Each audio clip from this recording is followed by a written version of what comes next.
sommaire de cette édition, la garde à vue de l'homme d'affaires français Vincent Bolloré, soupçonné de corruption en Afrique, a été prolongée.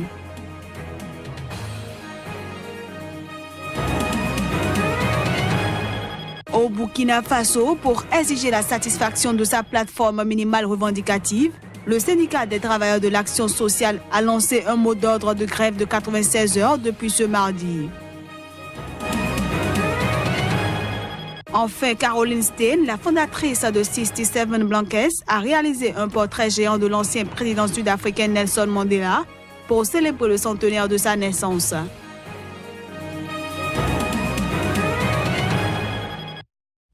Bienvenue à toutes et à tous. En France, l'homme d'affaires Vincent Bolloré et des cadres de son groupe sont en garde à vue depuis hier. C'est dans le cadre d'une enquête sur des soupçons de corruption dans l'obtention par le groupe Bolloré de concessions portuaires en Afrique de l'Ouest. Entendu depuis mardi matin dans les locaux de la police anticorruption à Nanterre, Vincent Bolloré a vu sa garde à vue prolongée ce mercredi. À ses côtés se trouvent deux cadres de son groupe également placés en garde à vue.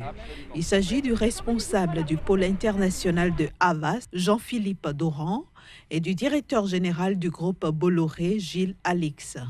L'homme d'affaires Vincent Bolloré et ses deux collaborateurs sont interrogés dans le cadre d'une information judiciaire ouverte à Paris.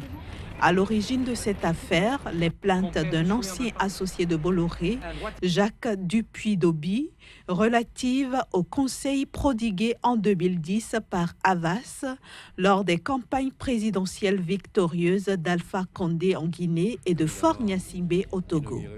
En attendant l'issue de l'enquête qui vise à déterminer si le groupe Bolloré a utilisé ses activités de conseil politique pour obtenir la gestion des ports de Lomé et Conakry, le groupe Bolloré a formellement démenti avoir commis des irrégularités en Afrique. Selon ce groupe, le lien qui tente d'être fait entre l'obtention des concessions des ports de Lomé et Conakry et les opérations de communication est dénué de tout fondement économique et révèle une méconnaissance lourde du secteur industriel. Quoi qu'il en soit, l'annonce de la garde à vue a fait plonger l'action du groupe Bolloré à la Bourse de Paris. En effet, le titre a clôturé en baisse de plus de 6%.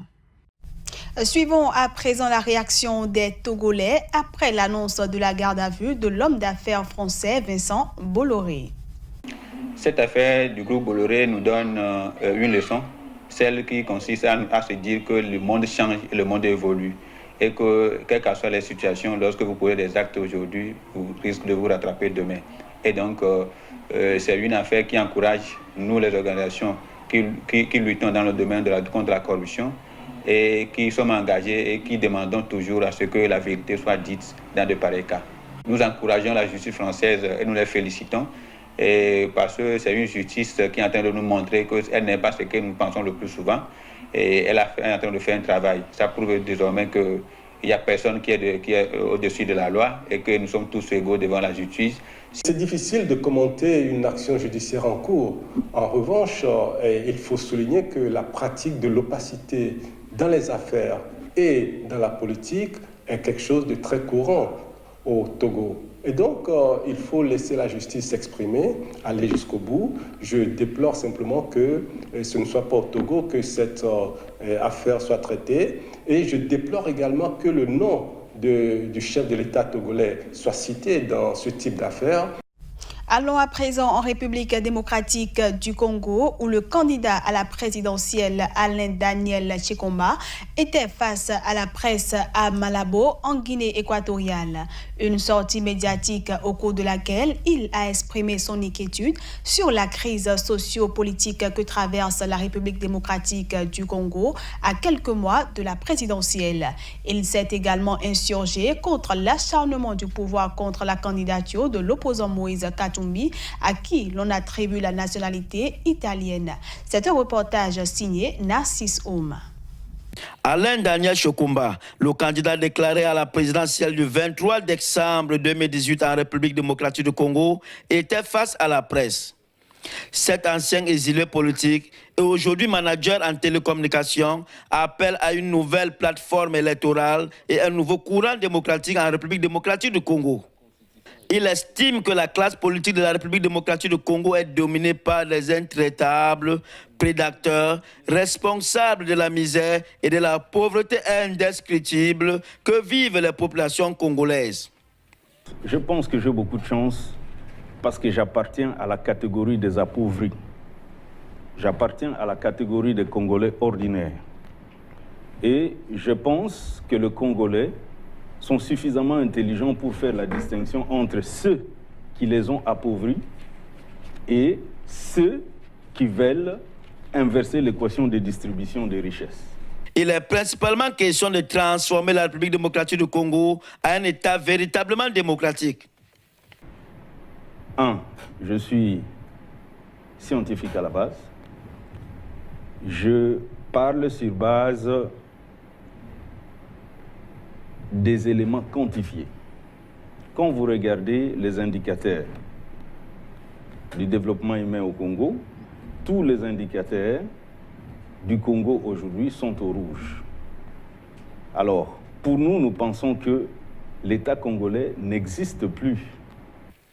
Il est formel. Joseph Kabila ne devrait plus se présenter à la prochaine élection présidentielle. Réagissant à la question de la double nationalité qui frapperait l'opposant Moïse Katumbi, le candidat est clair.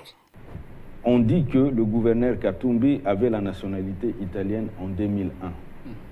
C'est que la commission électorale n'avait pas fait son travail, le gouvernement n'avait pas fait son travail, le président de la République qui doit faire respecter la Constitution n'avait pas fait son travail pour que le gouverneur Katumbi se retrouve député national. Je pense que c'est un faux débat. À noter, Alain-Daniel Chokumba, qui a déclaré sa candidature le 14 octobre 2017 à Bruxelles, en Belgique, n'est pas à la tête d'un parti politique. Il conduit une plateforme d'association de jeunes Congolais dénommée Mission Nouvelle, fondée en 1999 à l'université de Kinshasa. C'est sous cette bannière qu'il entend briguer la magistrature suprême de son pays. Les députés de l'Assemblée nationale du Mali ont approuvé ce lundi à une large majorité la déclaration de politique générale du Premier ministre. Le vote s'est déroulé après une séance de questions-réponses entre les députés et Soumaïlou Boubèye Maïga. L'examen est plutôt réussi pour Soumaïlou Boubèye Maïga. 109 députés approuvent sa déclaration de politique générale, 35 autres désapprouvent et votent non. Le texte est largement adopté. Officiellement, le chef du gouvernement a désormais, dans les faits, une majorité à l'Assemblée. Lors de la séance de questions-réponses, le Premier ministre, nommé fin décembre 2017, a semble-t-il tiré son épingle du jeu. L'opposition, de son côté, a rempli son rôle. L'un de ses représentants a par exemple jugé le programme d'action du Premier ministre inefficace.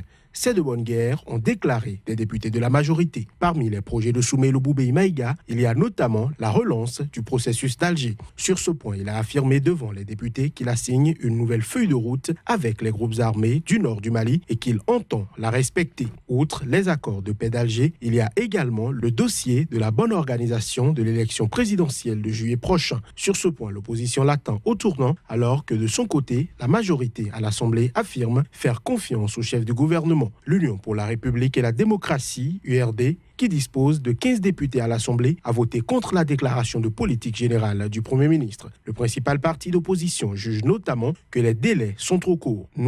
Nous pensons que vu le temps imparti d'ici les élections, tout ce qu'on dit là, ce sont des vœux pieux et cela ne rime pas à une réalité quelconque, estime Khalifa Doumbia, un des vice-présidents du parti. Donc, nous sommes déjà à 2 mois des élections. Un Premier ministre vient nous étaler toute une litanie de vœux pieux. Nous n'y croyons pas. Je l'annonçais en titre au Burkina Faso, le syndicat des travailleurs de l'action sociale est en ordre de bataille. En effet, le SYNTAS a lancé un mot d'ordre de grève de 96 heures depuis ce mardi pour exiger la satisfaction de sa plateforme minimale revendicative. Claude Romba pour le reportage. Les travailleurs du ministère de l'Action sociale ont déserté leur bureau et se retrouvé à la bourse du travail à Ouagadougou. Ils observent depuis ce mardi 4 jours d'arrêt de travail à l'appel du SYNTAS, le syndicat des travailleurs de l'Action sociale. Nous revendiquons l'annulation des nominations de complaisance qui sont intervenues dans notre département ministériel et qui s'avèrent aujourd'hui contre-productives. Nous revendiquons également l'application sans condition des conclusions du comité interministériel qui a travaillé, qui a réfléchi sur la reconstitution de la carrière du personnel des ex-garderies populaires. Nous exigeons également le rétablissement de notre indemnité spéciale d'accueil ou de permanence qui nous a été injustement supprimée en 2011. Entre autres revendications, ces agents réclament un statut particulier. Le problème, c'est notre intégration et de notre situation. On n'a pas de statut, on n'a pas un salaire fixe. C'est des salaires dérisoires, c'est des primes. Au fait. Les agents de l'action sociale se disent déterminés à lutter jusqu'à satisfaction de leur plateforme revendicative en 8 points. Rappelons que cette grève de 96 heures fait suite à un sit-in organisé les 18 et 19 avril dernier au sein du ministère de l'Action sociale.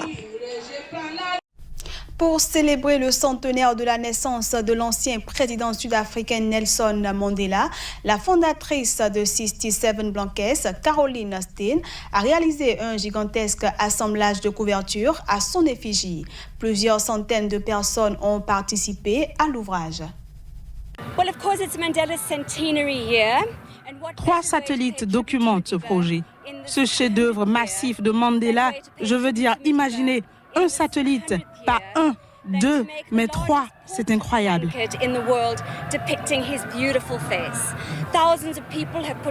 Des milliers de personnes ont fabriqué des couvertures grises au point que l'Afrique du Sud a manqué de laine grise 2 fois l'année dernière. Bien sûr, c'est le centenaire de Mandela ici. Et quelle meilleure façon de rendre hommage à Madiba en cette 100e année que de faire la plus grande couverture de portrait au monde représentant son beau visage. Près de 9000 migrants ont pu atteindre l'Italie en 2017 en provenance de la Côte d'Ivoire, pays dont la ville de Daloa, située dans le centre-ouest, constitue le foyer de l'immigration clandestine vers l'Europe. Il s'agit de chiffres qui proviennent des résultats d'une étude rendue publique ce lundi à Abidjan. Reportage.